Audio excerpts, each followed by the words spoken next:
வணக்கம். முடக்குவாதம் இந்த நோயிலிருந்து நம்மை பாதுகாத்துக் கொள்வது எப்படி? இந்த நோய் வர காரணம் என்ன?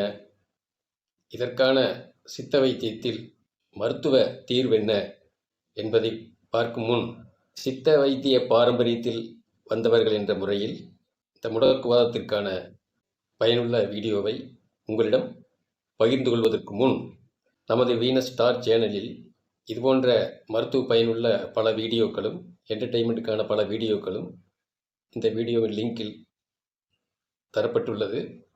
இதனை சப்ஸ்கிரைப் செய்து பெல் பட்டனை கிளிக் செய்து நீங்கள் பயன்படுத்தி கொண்டீர்களானால் பல பயனுள்ள வீடியோக்களை பெற முடியும் என்பதை நான் உங்களிடம் கேட்டுக்கொள்கிறேன். சரி, வீடியோவுக்குள் செல்லலாம். முடக்குவாதம், ருமேட்டாய்டு ஆர்த்ரிட்டிக்ஸ் என்பார்கள். இந்த முடக்குவாதம் என்று ஏன் பெயர் வைத்திருக்கிறார் என்றால், வாழ்க்கையையே முடக்கி போடக்கூடிய ஒரு நோய் என்றால் இந்த முடக்குவாதம் தான். முடக்குவாதம் என்பது எல்லா மூட்டுக்களிலும் வீக்கம், அதனால் ஏற்படும் வலி, கைகால்களை முடக்கி போடுவது, இது போன்ற ஒரு நிலை ஏற்படுமாயின் இந்த வாழ்க்கையை வேண்டாம் என்று சொல்லும் அளவிற்கு இந்த நோய் நமக்கு பாதிப்பை கொடுக்கிறது. இந்த முடக்குவாதம் நோய் என்ன காரணம், ஏன் வருகிறது? உடலில் மூட்டுக்களுக்கு இடையில் அதன் உராய்வை தடுப்பதற்கென்றே ஒரு மெல்லிய சவ்வு இருக்கிறது. இதற்கு சினோவியல் சவ் என்று பெயர். இந்த சினோவியல் சவ்வு ஒரு வளவளப்பான திரவத்தை சுரக்கிறது. அந்த வளவளப்பான திரவமே நமது மூட்டுக்களுக்கு இடையில் உராய்வை தடுத்து தினமும் செயல்படுவதற்கு உதவியாக இருக்கிறது. இதற்கான விளக்கத்தை பார்க்கும் முன், இந்த நோய் வருவதற்கான காரணம் என்ன? முதலாவதாக, இந்த நோய் புகைப்பழக்கம் அதிகமுள்ளவர்களுக்கு அதிகம் வர காரணமாக இருக்கிறது. இரண்டாவது, தூக்கத்தை தவிர்த்து அதாவது நைட் டியூட்டி, தூக்கத்தை விழித்து பணி செய்பவர்கள், தூக்கத்தை விழித்து படிப்பவர்கள், காலந்தாழ்த்தி உணவு உண்பவர்கள். இந்த காலந்தாழ்த்தி உணவு உண்பது என்பது உடலில் வெப்பம், உபாதியான வாயுக்கள் உருவாக காரணமாக இருக்கிறது. இங்கு அது கவனத்தில் கொள்ள வேண்டும்.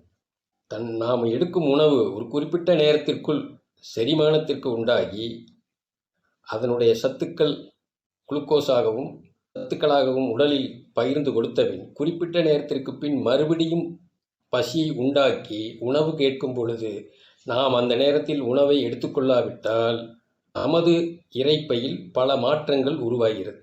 அமிலம் சுரக்கிறது, பல வேதியியல் விளைவுகள் உண்டாகிறது. அப்பொழுது உணவு எடுத்துக்கொள்ளவில்லை என்றால் நமது உடம்பே நமக்கு எதிர்வினையாக செயல்படக்கூடிய ஒரு வினையை உண்டாக்கும்.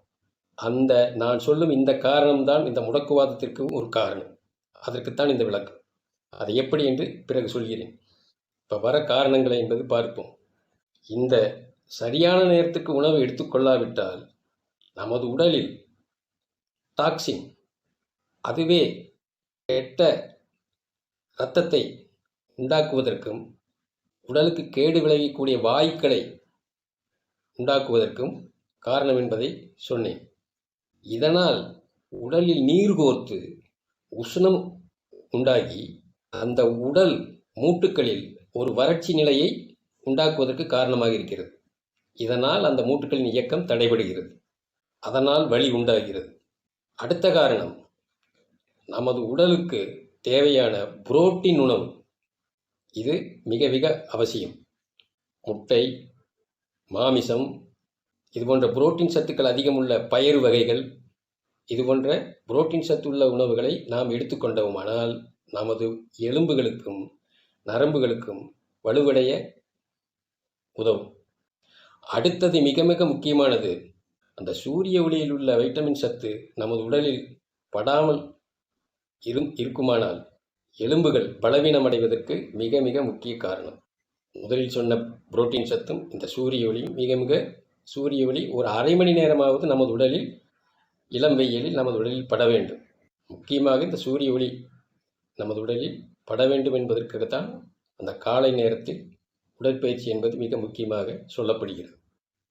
அடுத்தது எண்ணெய் குளியல், அதுவும் முக்கியம். இது போன்ற காரணங்கள் இந்த முடக்குவாதம் வருவதற்கு மிக மிக முக்கியமான காரணங்கள். சரி, இதற்கான முழு விளக்கம். முடக்குவாதம் என்பதை தன்னுடல் தாக்கும் நோய் என்றும் கூட சொல்லலாம். நமது இரத்தத்தில் வெள்ளை அணுக்கள், சிவப்பணுக்கள் என்று 2 அணுக்கள் உண்டு. இந்த வெள்ளை அணுக்கள் என்பது நோய் எதிர்ப்பு புரதத்தை நம் உடலில் உண்டாக்கி நம் உடலுக்குள் வரும் கிருமிகளை, அசுத்தங்களை எதிர்த்து போராடி அவற்றை அழித்து நமக்கு உடலை பாதுகாக்கிறது. நான் முன்பு சொன்னது போல் காலம் தாழ்த்தி உணவு உண்பதும், இந்த பலவீனமாக இருப்பதும், புரதச்சத்துள்ளாத உணவுகளை எடுத்துக்கொள்வதும், தூக்கமின்றி இருப்பதும், சூரிய ஒளி படாமல் இந்த மாதிரி நம் உடலை பலவீனப்படுத்தி கொள்வோமானாலும் அந்த குறிப்பிட்ட நேரத்திற்கு அந்த வேதியியல் கிரியை நமது உடலில் நடக்காவிட்டால் அதே வெள்ளை அணுக்கள் அந்த நோய் எதிர்ப்பு புரதங்களை உண்டாக்கி தன்னுடலையே தானே தாக்கும் நிலைக்கு ஆளாகிறது. இதுதான் மருத்துவத்தில் தன்னுடல் தாக்கும் நோய் என்று சொல்வார்கள். அந்த வெள்ளை அணுக்கள் தனது உடலின் பாகங்களையே தானே நோய் எதிர்ப்பு புரதங்களை கொண்டு தாக்குவதனால் அந்த மூட்டுக்களினுடைய இடையில் சைட்டோகைன் என்கிற ஒரு ரசாயனத்தை அது உண்டாக்குகிறது. இந்த சைட்டோகைன் கெமிக்கல்ங்கிறது மூட்டுக்களில் பல மாற்றங்களை உண்டாக்குது. அந்த மூட்டுக்களின் இடையில் உள்ள சினோவியல் சவ்வு என்று சொன்னேன் அல்லவா, அந்த சினோவியல் சவ்வு பாதிக்கப்பட்டு அதில் ஒரு திரவம் சுரக்கிறது.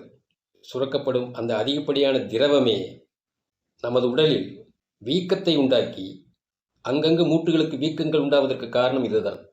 அந்த வீக்கங்களை உண்டாக்கி அந்த இடங்களில் சிறு சிறு கட்டிகளை உண்டாக்கும். நாளடைவில் இந்த சிறு சிறு கட்டிகள் வளர்ந்து அந்த மூட்டுகளின் இடையில் உள்ள குருத்தெலும்புகளை ஆக்கிரமித்து அழித்து உடலெங்கும் பரவ ஆரம்பிக்கிறது. இதனாலேயே முடக்குவாதம் உள்ளவர்களுக்கு மூட்டுக்கு அங்கங்கு வீக்கங்களை ஏற்படுத்தி அந்த வீக்கங்கள் உள்ள இடங்கள் எல்லாம் வலி உண்டாவதற்கு காரணம். இதில் உள்ள நார் திசுக்கள் நாளடைவில் இது என்னாகும் என்றால் தோள்களுக்கு இடையில் பரவி அங்கங்கு நரம்புகள் வெளிதெரியும் அளவுக்கு நரம்பு திட்டுகளை உண்டாக்கவும் செய்கிறது. முடக்குவாதம் என்பது இந்த வகையிலேயே நமது உடலில் இந்த நிலைகளை ஏற்படுத்துகிறது. சரியான உடலுக்கு தேவையான இந்த கவனிப்புகள் இல்லாமல் இருத்தல், இவைகள் நமது முடக்குவாதத்தை, இந்த நோயை உண்டாக்குகிறது என்பதை நாம் கவனத்தில் கொள்ள வேண்டும். ஆக இவைகளை தவிர்த்து நமக்கு தேவையான, உடலுக்கு தேவையான பலம் பெற தேவையான உணவு முறைகளையும் பழக்க வழக்கங்களையும் ஏற்படுத்தி கொள்வது மிக மிக முக்கியம். சரி, முடக்குவாதம் உள்ளவர்களுக்கு மருத்துவ முறை என்ன, அதை பார்ப்போம். அதுபோக மலச்சிக்கலின்றி பார்த்து கொள்ள வேண்டும். ஏனென்றால் இந்த மலச்சிக்கல் ஏற்படுவதும் காலந்தாழ்த்தி உண்பதும் இந்த 2 விஷயங்களினால் உடலில் பல மாற்றங்கள் உண்டாகி நமது உடலுக்கே எதிர்வினையாக அமைய காரணமாக அமைகிறது. காரணம், நமது உடலில் ஏற்படும் இந்த வெப்பம், வாயு. அதனால் இந்த வாயு பொருட்களான புளி, முக்கியமாக புளி, காரம், இந்த 2ம் முடக்குவாதம் உள்ளவர்களுக்கும் மூட்டு வலி உள்ளவர்களுக்கும் தவிர்ப்பது மிக மிக நல்லது. இதற்கு முடக்கத்தான் கீரை, இதனுடன் இஞ்சி சேர்த்து சாப்பிட்டு வருவது மிக முக்கியம். இது நாள்தோறும் உணவாக எடுத்துக்கொள்வது. மருந்து என்று பார்ப்போமானால் இதற்கு சரியான மருந்து சீந்தில் கொடி அல்லது சீந்தில் கொடி இலை அல்லது சீந்தில் சூரணம் என்று கேட்டாலே தருவார்கள். அந்த சீந்தில் சூரணத்தோடு சுக்கு சிறிதளவு, மிளகு சிறிதளவு திரிபலா சூரணம், நாட்டு மருந்து கடையில் கிடைக்கக்கூடிய திரிபலா சூரணம், இவைகளை சீந்தில் சூரணம் என்பது ஒரு 50 கிராம் என்று வைத்துக்கொண்டால், மற்றவைகள் ஒரு சிறிதளவு ஒரு 10 கிராம் என்று வைத்துக்கொண்டு இவைகளை கசாயமாக்கி காலையும் மாலை இருவேளை சாப்பிட்டு வருவீர்களானால் இந்த முடக்குவாதம் உடனடியாக முடக்குவாதம் நோயிலிருந்து விடுபட்டு பயன் தரும் என்பதை தெரிவித்துக் கொள்கிறேன். வெளிப்பூச்சாக என்ன பூசலாம் என்றால் புங்கை எண்ணெய், நாட்டு மருந்து கடையில் கிடைக்கக்கூடியது என்றால் இது வாதத்திற்கு மிக மிக நல்லது. இதனுடன் நல்லெண்ணெய், வேப்ப எண்ணெய், இந்த 3ம் சரி சம அளவு கலந்து சூடு செய்து மித சூட்டில் வெளிப்புறமாக பூசி வருவீர்களானால் வலி, வீக்கம் இவைகளுக்கு நன்கு பயன் தரும். ஆக இந்த மருந்தை இந்த மருந்தை பயன்படுத்தி இந்த நோயிலிருந்து விடுவிடுவீர்கள் என்று நம்புகிறேன். இதுபோன்ற மருத்துவ பயனுள்ள வீடியோக்களை மீண்டும் உங்களுடன் பகிர்ந்து கொள்ள வருகிறேன். நன்றி, வணக்கம்.